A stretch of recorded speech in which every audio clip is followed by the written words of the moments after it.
Hello students, अब हम चल रहे हैं बल एवं गति के नियम। अध्याय नंबर 9 पढ़ रहे थे। उसमें अपन ने बल के बारे में पढ़ लिया और उसके साथ ही संतुलित बल और संतुलित बल के उदाहरण पढ़ लिए। अब अपने चलेगा असंतुलित बल। कौन सा चलेगा? असंतुलित बल।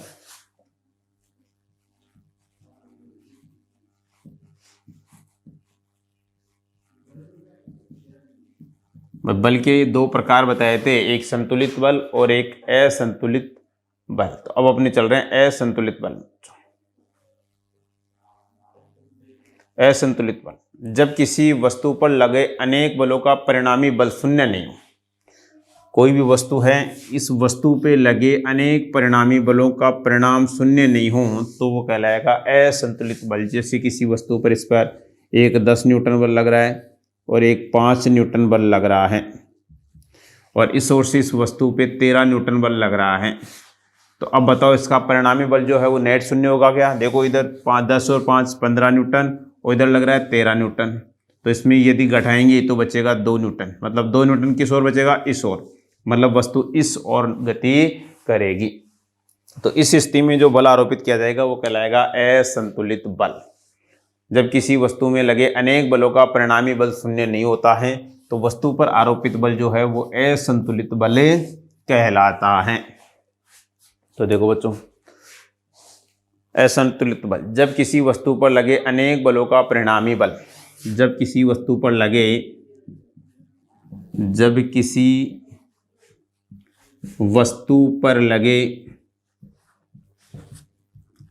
अनेक बलों का परिणामी, जब किसी वस्तु पर लगे अनेक बलों का परिणामी बल शून्य नहीं होता है, शून्य प्राप्त नहीं होता है, बल शून्य नहीं होता है, बल शून्य नहीं होता है,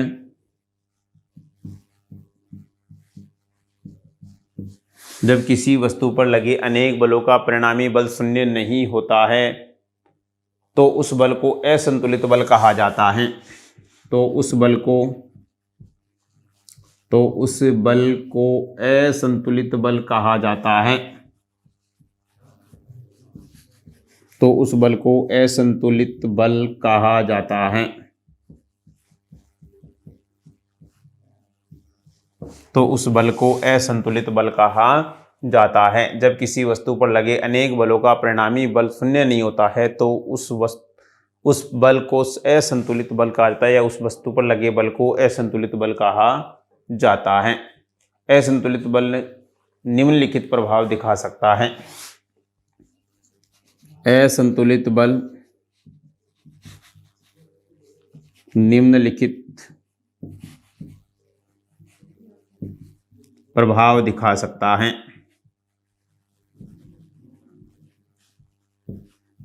निम्नलिखित प्रभाव दिखा सकता है। क्या प्रभाव दिखा सकता है बच्चों? देखते हैं। पहला, किसी भी स्थिर वस्तु को गतिशील कर देता है। किसी भी स्थिर वस्तु को गतिशील कर देता है।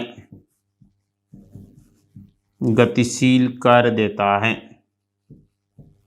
किसी भी स्थिर वस्तु को गतिशील कर देता है। नेक्स्ट, किसी गतिशील वस्तु के वेग को बढ़ा देता है। किसी गतिशील वस्तु के वेग को बढ़ा देता है।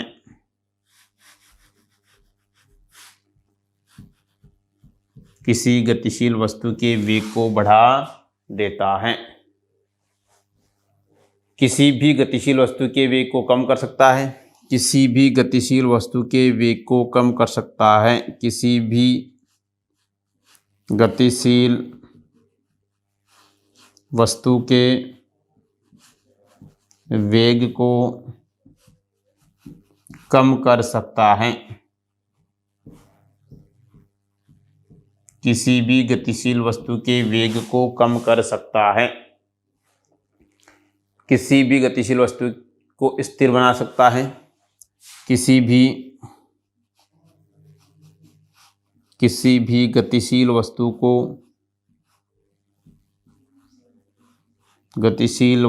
को स्थिर बना सकता है। स्थिर बना सकता है। स्थिर बना सकता है। किसी भी वस्तु की आकृति व आकार में परिवर्तन कर सकता है। किसी भी वस्तु की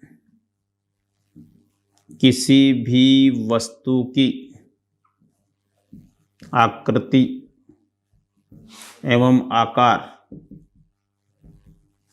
आकार में परिवर्तन कर सकता है। तो ये है बच्चों असंतुलित बल। जब किसी वस्तु पर लगे अनेक बलों का परिणामी बल शून्य नहीं होता है तो उस बल को असंतुलित बल कहा जाता है। असंतुलित बल निम्नलिखित प्रभाव दिखा सकता है। पहला, स्थिर वस्तु को गतिशील कर सकता है। गतिशील वस्तु को स्थिर कर सकता है। गतिशील वस्तु के वेग को बढ़ा सकता है तो गतिशील वस्तु के वेग को घटा भी सकता है, कम भी कर सकता है। और किसी वस्तु की आकृति और आकार में परिवर्तन भी कर सकता है बल लगाकर। बिना बल किसी वस्तु में किसी प्रकार का कोई परिवर्तन नहीं है, जैसा है वैसी ही वस्तु रहेगी। गतिशील है तो वो गतिशील रहेगी, विराम अवस्था में है तो विराम अवस्था में रहेगी, और जिस प्रकार की आकृति में है वह उसी प्रकार की आकृति में रहेगी जब तक उन पर किसी प्रकार का कोई बाह्य बल आरोपित नहीं होगा। तो इसलिए हर प्रकार की गतिविधि के लिए बल होना आवश्यक है। बल के बिना किसी प्रकार की गति संभव नहीं है। ठीक है बच्चों, उतार लो इसको।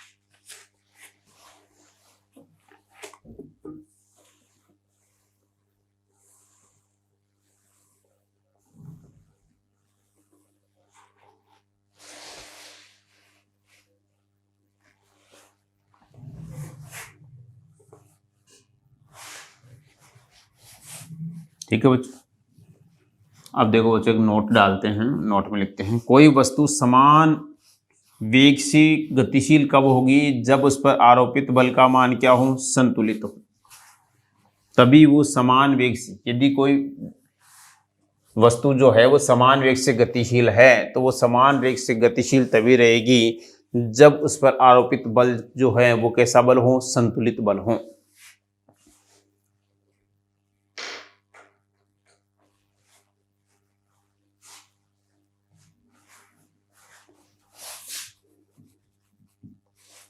वस्तु समान वेग से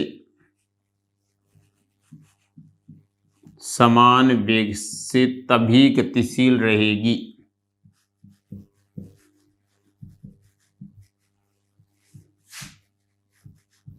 वस्तु समान वेग से तभी गतिशील रहेगी तब जब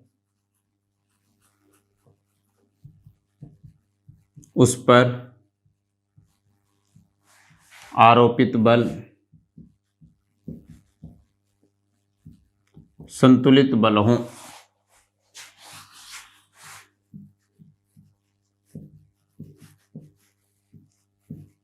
संतुलित बल हो। अगर संतुलित बल किसी वस्तु पर है तो वह जिस वेग से गतिशील है उसी वेग से गति करती रहेगी।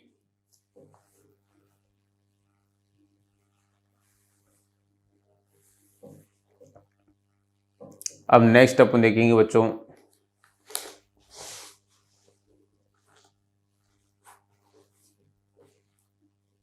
असंतुलित गति के उदाहरण। असंतुलित गति के उदाहरण।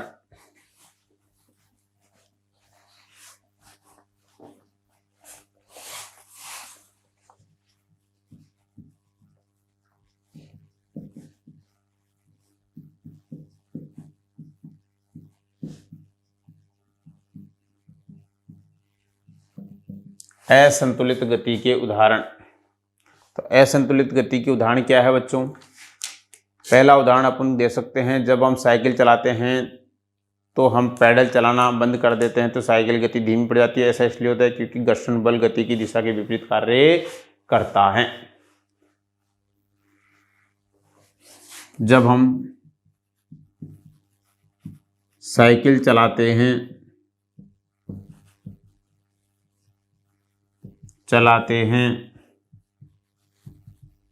जब हम साइकिल चलाते हैं तो पैडल चलाना बंद कर दें तो जब हम साइकिल चलाते हैं और पैडल लगाना बंद कर दें तो जब हम साइकिल चलाते हैं और पैडल लगाना बंद कर दें तो साइकिल की गति धीमी होने लगती है। तो साइकिल की गति धीमी होने लगती है। साइकिल की गति धीमी होने लगती है। साइकिल की गति धीमी होने लगती है। ऐसा इसलिए होता है क्योंकि घर्षण बल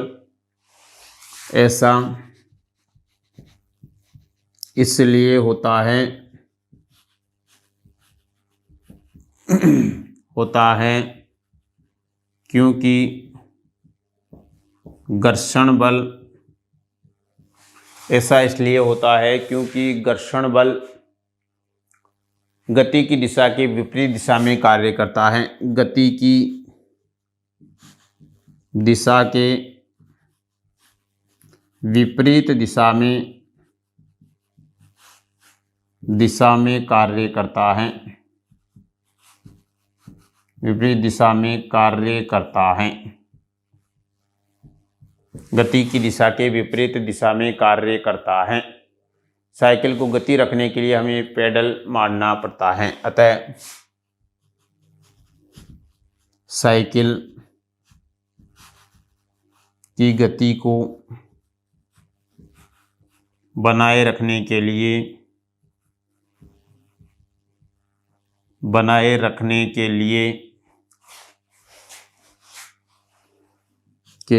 पेडल मारना पड़ता है, पेडल लगाना पड़ता है।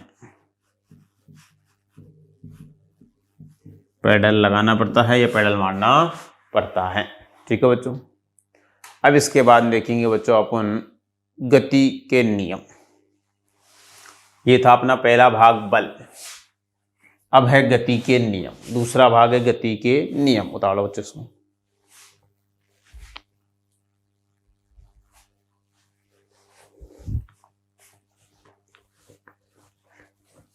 आपकी बुक में थ्योरी बहुत ज़्यादा है, कोई दिक्कत नहीं। थ्योरी से अपने कोई मतलब नहीं। अपने को जो चीज़ें आपको बता दी उससे बाहर कुछ भी बाहर नहीं गया। जो थ्योरी है वो बिना फालतू की है। प्रयोग कीजिए। तो प्रयोग आप आसानी से कर सकते हो, कोई दिक्कत नहीं है प्रयोगों में।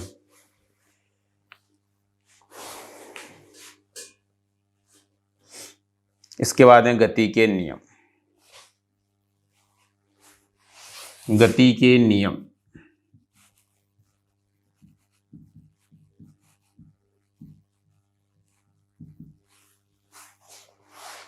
गति के नियम देखो बच्चों, गति के नियम को जो दर्शाने के लिए सर्वप्रथम जो बताया था वो बताए थे गैलीलियो गैलीली ने गति के नियमों के बारे में बताया था। गैलीलियो का जन्म गति के नियम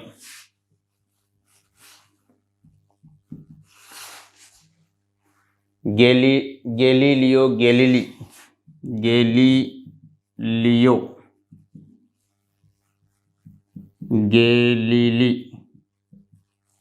ने गति के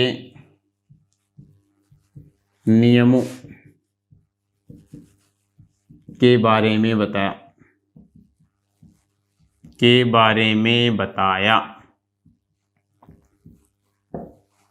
अब देखेंगे पहले अपन गैलीलियो गैलीली का जीवन परिचय। गैलीलियो गैलीली का जीवन परिचय। का जीवन परिचय। गैलीलियो गैलीली का जीवन परिचय। इनका जन्म 15 फरवरी 1564 में, इनका जन्म 15 फरवरी 1564 में, इनका जन्म 15 फरवरी 1564 में इटली के पीसा शहर में हुआ। इटली के पीसा शहर में हुआ।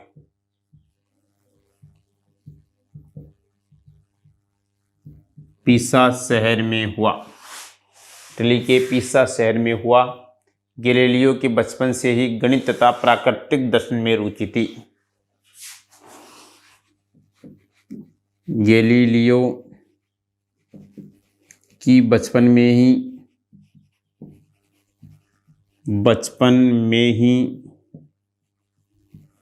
गणित तथा प्राकृतिक दर्शन में रुचि थी। प्राकृतिक दर्शन में रुचि थी। प्राकृतिक दर्शन में रुचि थी। परंतु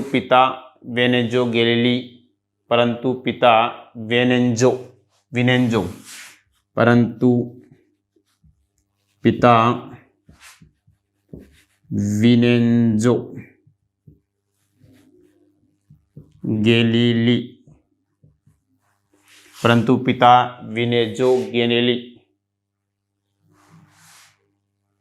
उन्हें एक चिकित्सक बनाना चाहते थे। उन्हें एक चिकित्सक बनाना चाहते थे।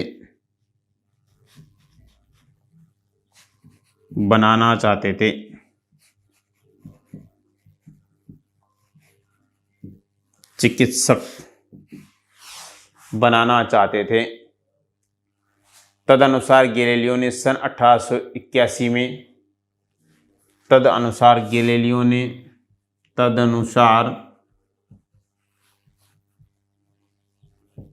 गैलीलियो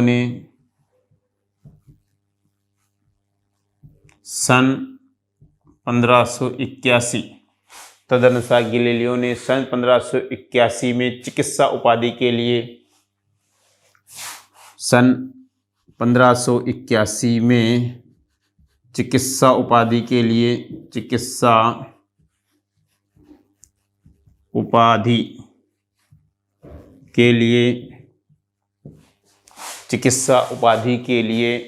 के लिए पीसा विश्वविद्यालय में नामांकन लिया।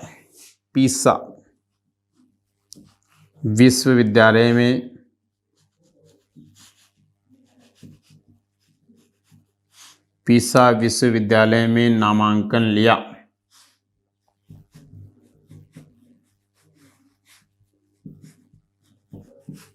पीसा विश्वविद्यालय में नामांकन लिया। इस पाठ्यक्रम को वे कभी पूरा नहीं कर पाए। इस पाठ्यक्रम को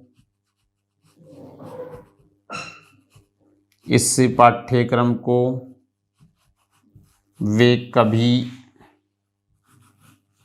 पूरा नहीं कर पाए।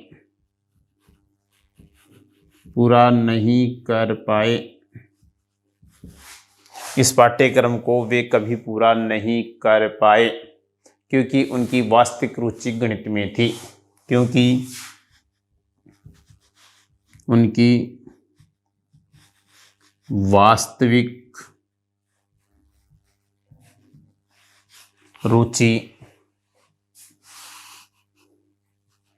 गणित में थी।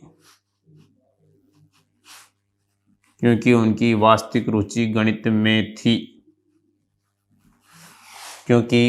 वास्तविक रुचि गणित में थी। सन 1586 में उन्होंने प्रथम वैज्ञानिक पुस्तक सन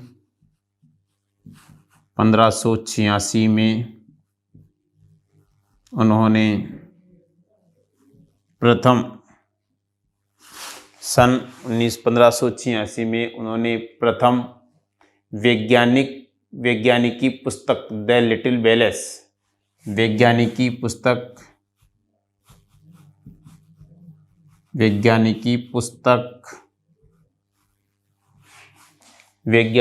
पुस्तक द लिटिल बैलेंस, द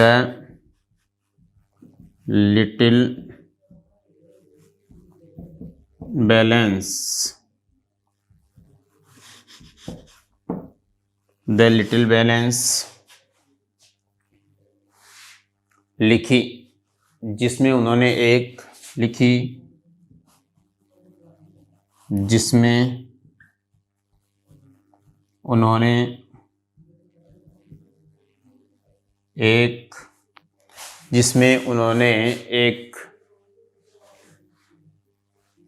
जिसमें उन्होंने एक तुला द्वारा पदार्थों की आपेक्षिक घनत्व, एक तुला द्वारा पदार्थों की आपेक्षिक घनत्व, तुला द्वारा पदार्थों की आपेक्षिक घनत्व प्राप्त करने की आर्किमिडीज की विधि का वर्णन किया। घनत्व प्राप्त करने की आर्किमिडीज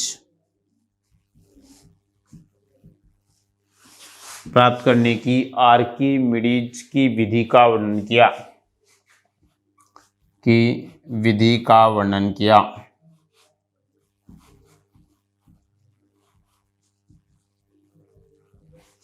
आर्किमिडीज की विधि का वर्णन किया और सन 1589 में उन्होंने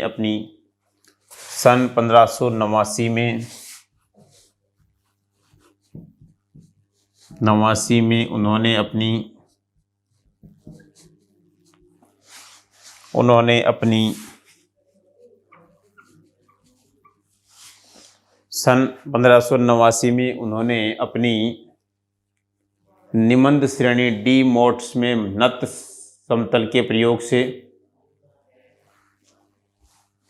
सन 1589 में उन्होंने अपनी निबंध श्रेणी के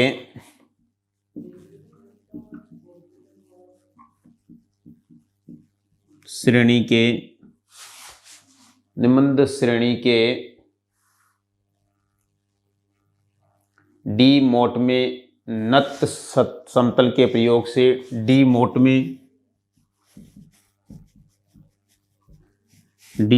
में नत समतल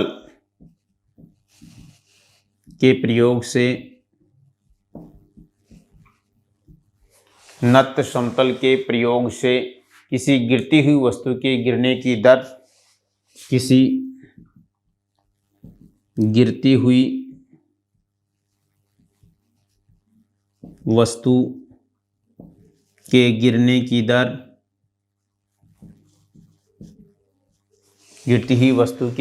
की दर, कम होने संबंधित अपने सिद्धांत को प्रस्तुत किया। कम होने संबंधित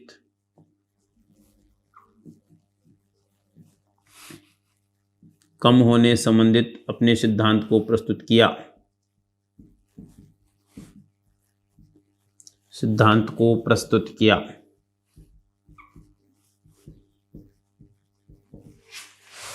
इसने अपने जीवन में बहुत सारी उपलब्धियां प्राप्त की थी।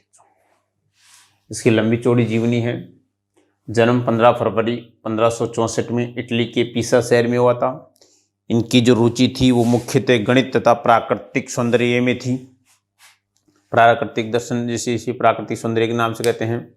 पिता इन्हें चिकित्सक बनाना चाहते थे, लेकिन ये चिकित्सक बनना नहीं चाहते थे।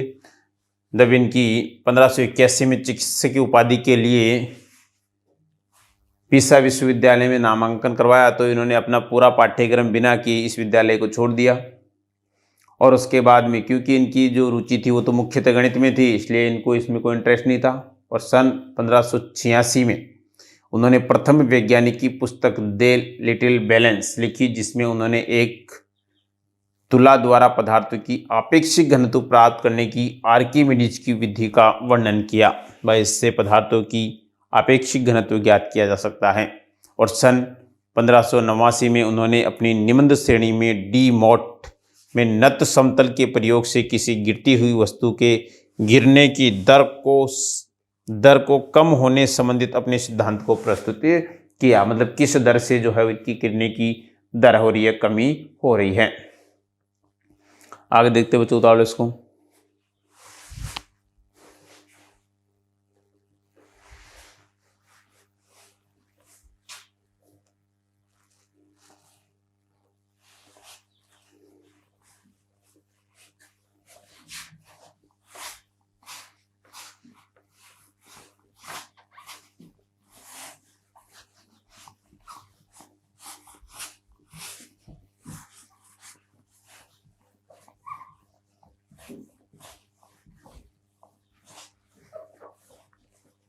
गैलीलियो गैलीली का जीवन परिचय चल रहा है बच्चों में। सन 1992 में उन्होंने सन 1992 में 1592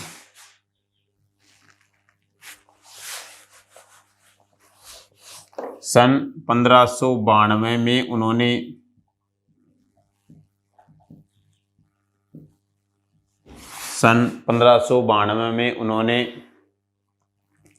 वेनिस गणराज्य के पाउंडा विश्वविद्यालय में गणित के प्रोफेसर, वेनिस गणराज्य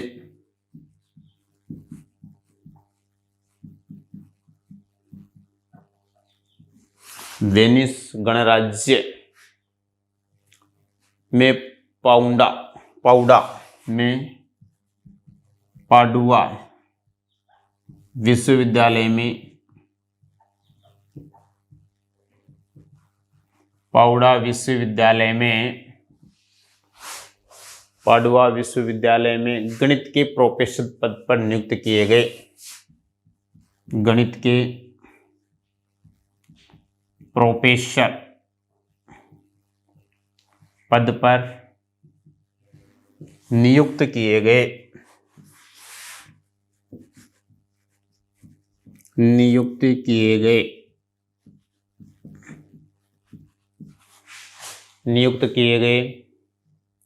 यहाँ भी उन्होंने लगातार गतिज सिद्धांतों का परीक्षण किया। यहाँ पर भी इन्होंने लगातार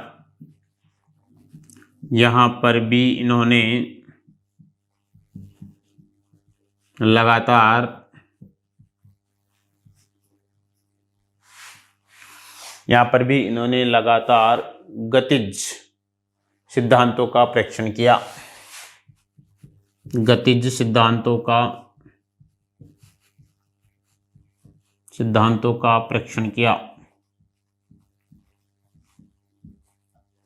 लगातार गतिज सिद्धांतों का परीक्षण किया। सन 1640 में आसपास सन 1640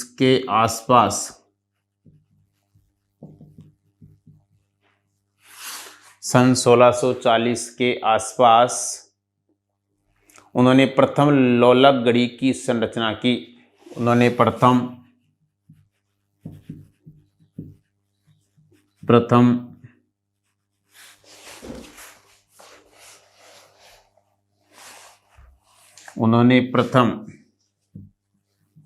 लोलक घड़ी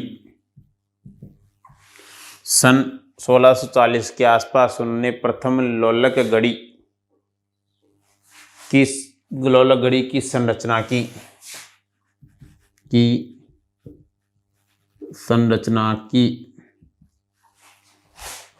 किसमें? सन 1640 में। उन्होंने खगोलीय आविष्कारों की एक पुस्तक उनके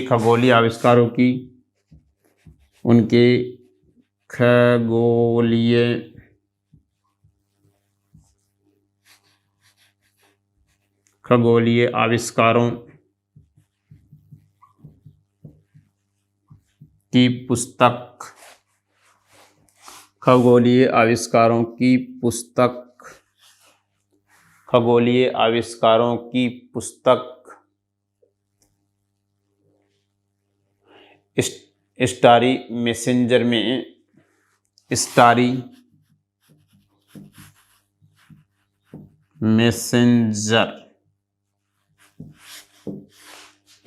मैसेंजर में गैलीलियो ने चंद्रमा पर पहाड़ों में गैलीलियो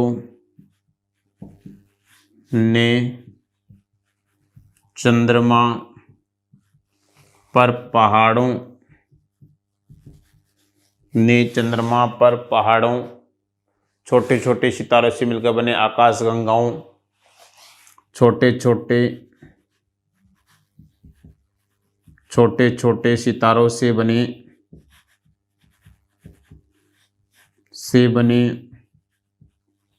आकाश गंगाओं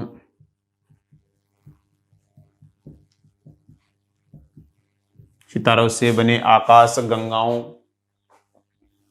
तथा बृहस्पति ग्रह के विपरीत तथा बृहस्पति ग्रह के परित 4 छोटे पिंडों को घूमते हुए देखने का दावा किया। 4 छोटे पिंडों को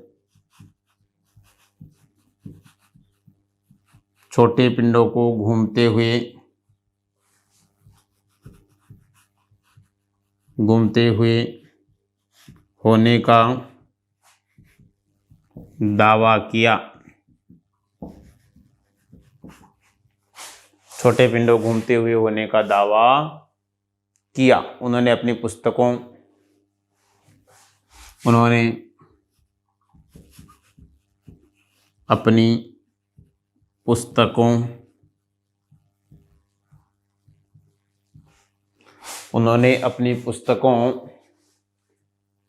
डिस्कोर्स ऑन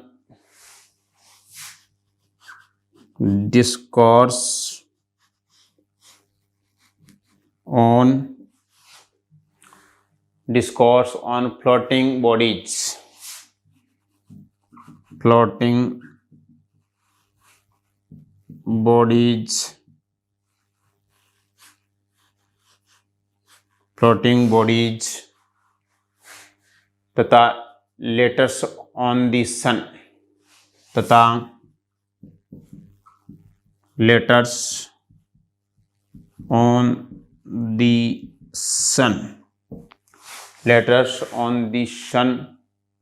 स्पॉट में सूर्य पर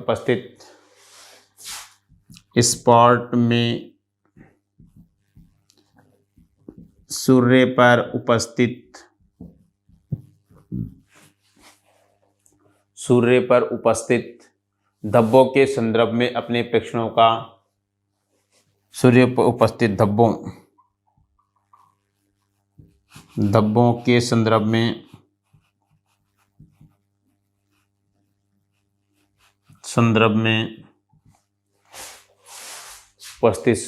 में प्रेक्षणों का रहस्यों में उद्घाटन किया। प्रेक्षणों का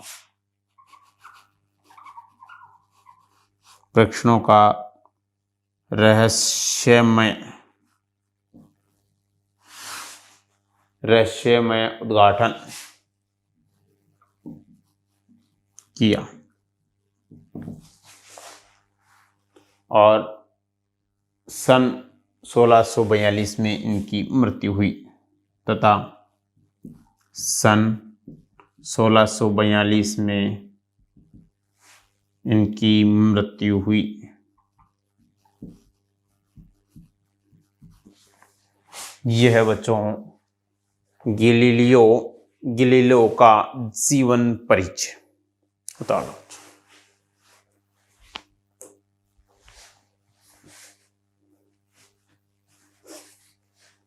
अब आज के लिए इतना ही।